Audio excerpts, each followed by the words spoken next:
বেশ শালা, আগে বলিস নি তো? কি বলবো? তুই আজকাল মেয়েদের চুল কাটছিস? এক লাখ বলবো শালা। সরি রাজা, আমি সব জানতে পেরেছি। তোমার সাথে যা হয়েছে তার জন্য আমি রেসপন্সিবল। দিদি তোমাকে যেটা বলেছে সেটা তোমাকে ভালো করার জন্য বলেছে। ও, তার মানে আমি খারাপ, আমি বাজে, আমি ছোট লোক, তাই তো? আরে না না, আমি সেটা বলতে চাইনি। না না না না, তোমাকে আর কিছু বলতে হবে না। দুই বোন মিলে প্ল্যান করে আমাকে অপমান করছো। ওই দুটো মহিলার নামে ভালো কথা বলতে পারিস না। মহিলা মহিলা নিজে মুখে তো বলতে পারে না ভালোবাসে কিনা, খালি দিদির সাথে কথা বলে, দিদির সাথে কথা বলে। নাটক। নাটক তো তুই করছিস রায়া। তুই এত উত্তেজিত হচ্ছিস কেন বলতো?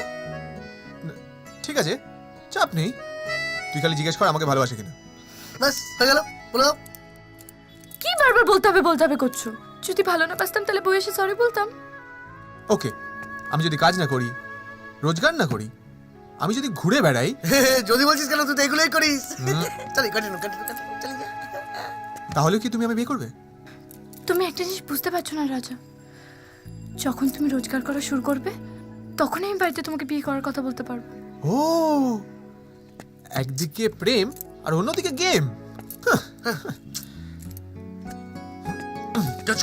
আগে রোজগার করো, কাজ করো, গাড়ি কেনো, বাড়ি কেনো, তারপর তোমার সুন্দরী তোমার দিকে তাকিয়ে হাসবে।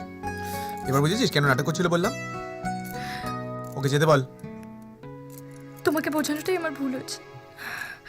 ঈশা, তুমি আমার কথা শুনবে না? একদম না। তুমি তোমার দাদার কথা শুনবে না? যা তো, যেমনি তোমার বন্ধু তেমনি তুমি।